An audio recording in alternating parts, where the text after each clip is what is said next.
Have you ever felt that your leadership control was slipping a little bit as you got a little bit more friendly with a direct report?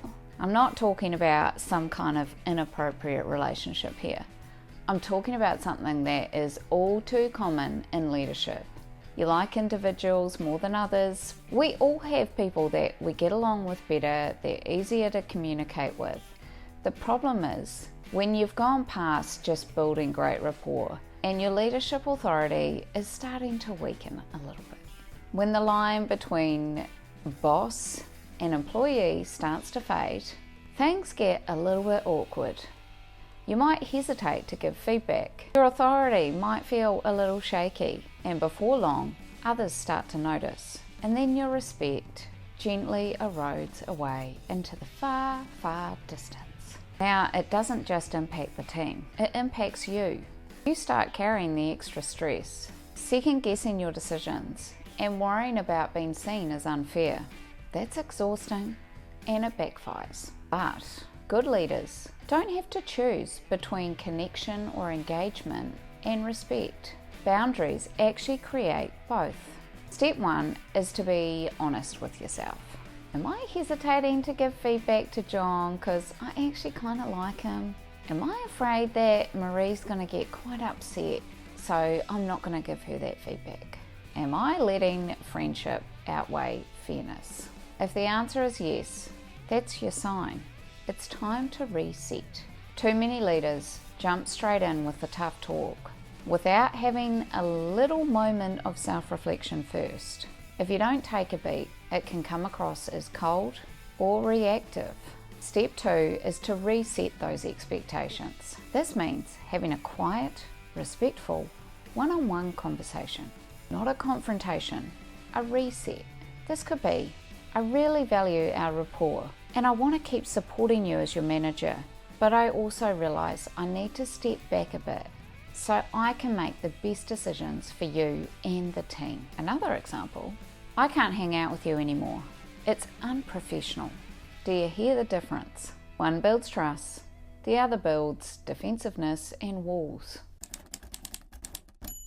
Step 3 is to create structural boundaries. Instead of doing favors, lean on process. Instead of one-on-one casual socializing, create team-based activities.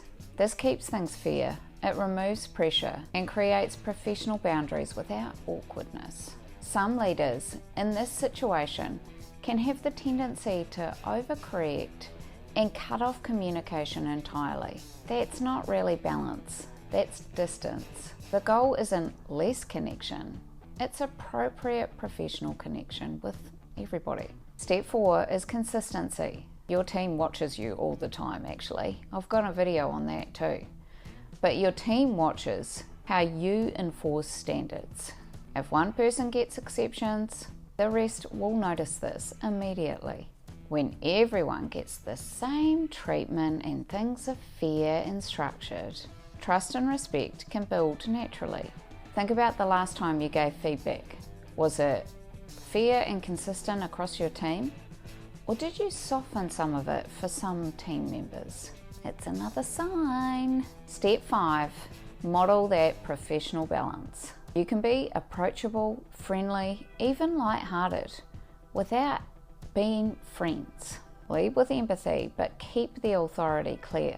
You could take this a step further by setting team norms or some kind of agreement between your team and you where you celebrate wins together.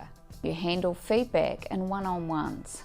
We'll keep our communication channel professional but casual. All these types of agreements relieve the pressure on you to keep policing those boundaries. By resetting boundaries, you won't lose respect. You'll gain it back.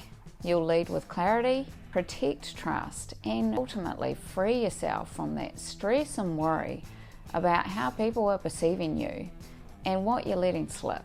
So if you've let things slip a little with some members of your team, try out these 5 steps this week. You should feel the difference pretty quickly, and your team will too. Let me know how you get on in the comments, and thanks very much for watching.